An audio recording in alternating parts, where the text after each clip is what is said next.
তখন ওই পিছনের দিক টাকা করছে, খা, এইটার জন্য তুই এতদিন বসে রয়েছিস, এই তুলোর জন্য বসে রয়েছিস। তো তখন এই বলতেছে যে খা খা, কিন্তু কাটালি 12টা বছর। এর ভিতরে অন্য চিন্তা নাই, শিমুলির তুলো, মাদারের ফুল, মাদারের কড়ি, এই তিনটির উপরে লক্ষ্য করে 12 বছর কাটালি।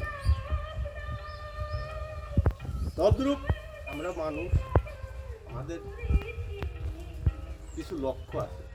আমাদের লক্ষ্যটা অকালে ঝরিয়ে দেওয়ার জন্য না, আমাদের লক্ষ্যটা থাকতে হবে পিতৃধন রক্ষা করে।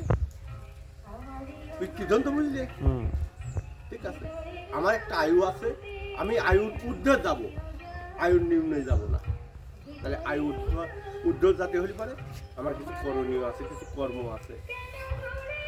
যে সেই থালে খানা খাওয়া যাবে না, যে থালে খানা খাবো সেই থালটা পরিষ্কার পরিচ্ছন্ন, বা সে তাহলে আমার খাওয়ার উপযুক্ত কি। একটু আগে বললে দুষ্টুমি করতেছে, ঠিক আছে, দুষ্টুমি করতেছে, হ্যাঁ দুষ্টুমির দরকার আছে। আনন্দ সুখ না থাকলে দুঃখের কোনো মর্ম বোঝা গেল না, আধার না থাকলে আলোর কোনো সন্ধান পাওয়া গেল না। সব কিছুর দরকার আছে। সব কিছু নিয়ে আমি এমন একটা পরিবেশ করব, সেই পরিবেশে আমি চলিয়ে যাব। তখন একটা স্মরণ হবে যে এই কয়েকটা ছেলেমেলে আসছিল আমার কাছে, বা তোমরা তখন কবা যে আমরা এই জায়গায় গেছিলাম, এই জায়গায় যাই আমাদের এই কথাগুলো হয়েছিল, ওই বাবা যে এই কথাগুলো বলেছিল। এই দেখো বন্ধু, সাইদি যখন চলে গেছে লালনের, তখন 4 চালা একখান ওই খ্যারেস ঘর ছিল। এখন সাইদির জায়গায় আর জায়গা নাই, আর কোনো জায়গা নাই, আর কোনো জায়গা নাই।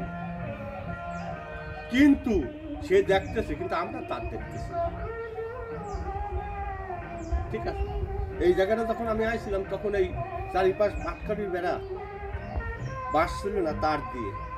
তারপরে আস্তে আস্তে এইটুকু হয়েছে, আবার যদি কোনো দয়াল তাকায় আবার আরেকটু হবে, এইভাবে এটা তো আগাচ্ছে, নতুন মুখ আসতেছে না, হ্যাঁ। যেমন ওই যে